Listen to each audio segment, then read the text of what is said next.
Nos dirigimos a Cuba, donde el régimen enfrenta una creciente presión en medio de una crisis económica cada vez más profunda. Y ahora parece que quieren un acuerdo, pero en sus propios términos. Un nuevo informe de USA Today destaca que los principales diplomáticos cubanos en Estados Unidos están discutiendo un posible plan con Washington que podría ayudar a Cuba a evitar un colapso económico total.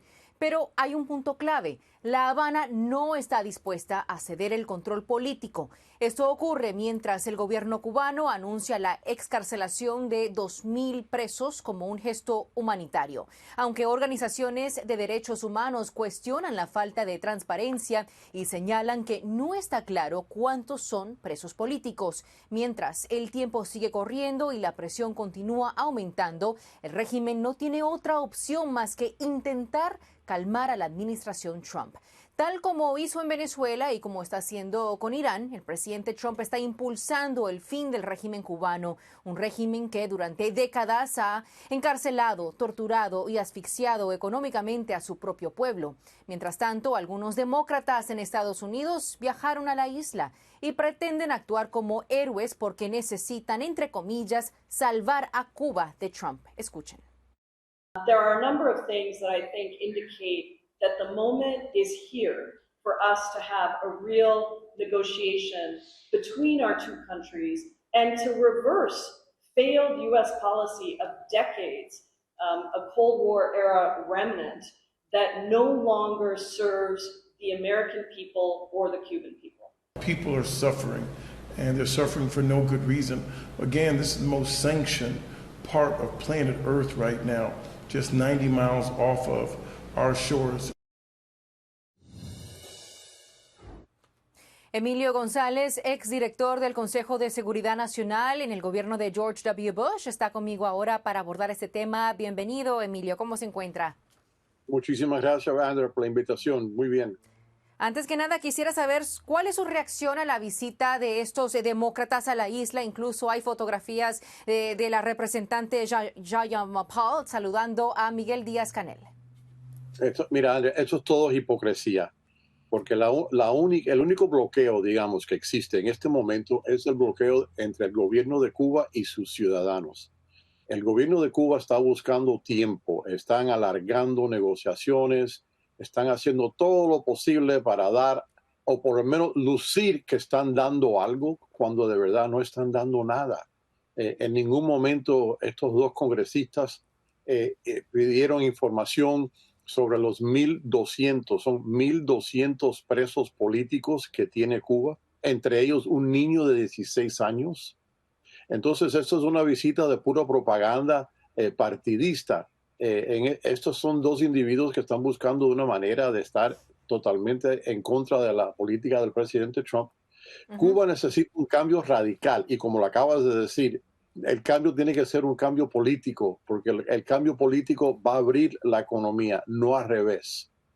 Ahora, de acuerdo con el reporte de USA Today, Cuba quiere que primero Estados Unidos suavice las restricciones impuestas por el embargo, así como eliminar a Cuba de la lista de países patrocinadores del terrorismo. ¿Qué opina? Bueno, Cuba sigue siendo un país que patrocina el terrorismo. Todavía existen vascos terroristas, todavía existen terroristas colombianos, terroristas norteamericanos, puertorriqueños. Entonces, eso es algo que los cubanos en ningún momento van a ceder eso. Ellos siempre se van a envolver en la bandera comunista y decir, tienen que tratarnos como un país igual, nosotros tenemos nuestra soberanía, ustedes tienen que hacer esto. No, Cuba es un país en bancarrota. Cuba es la Somalia de este hemisferio. En Cuba nada funciona. Inclusive en Cuba no produce nada. No hay agricultura, no hay industria, Cuba no produce nada. Vive de las migas que le regalan los otros países comunistas, como es la China en este momento, como es México y como es Uruguay, regalándole cosas a ver si pueden sobrevivir hasta noviembre de este año en esperanzas de que salga el Partido Demócrata, que a lo mejor los va a tratar mucho mejor que los está tratando ahora la administración de Trump. Ahora, el nieto de Fidel Castro, Sandro Castro, me refiero a él, declaró que la mayoría de los cubanos quieren ser capitalistas, no comunistas. Fue su declaración. ¿Cuál es su reacción a este comentario? Y también, ¿cuán preparado estaría el pueblo cubano para un posible cambio? Me refiero a adaptarse a lo que es el capitalismo. Mira, Sandro Castro es un príncipe privilegiado del comunismo. Ese señor seguro que no ha trabajado un día en su vida. Si viste la entrevista, lo hicieron creo que en su apartamento con un lujo que no tiene ningún ciudadano cubano.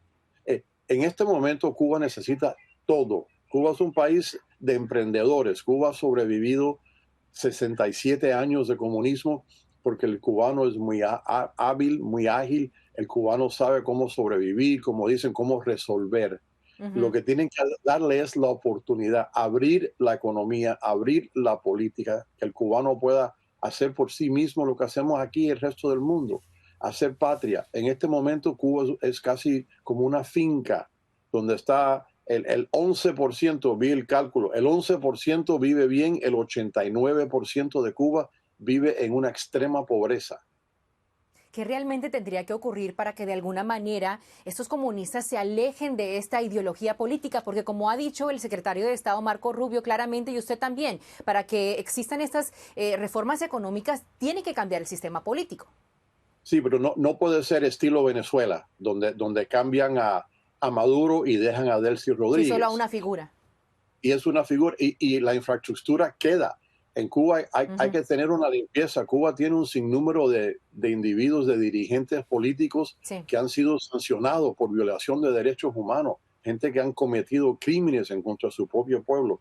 No puede ser estilo Venezuela, donde a lo mejor Miguel Díaz-Canel desaparece de un día y ponen a otro y nada cambia, pero por lo menos luce bien para la comunidad internacional. Limpieza total, como dicen. Emilio González, como siempre, muchísimas gracias por acompañarme. Buen día. Gracias, Andrea, igual.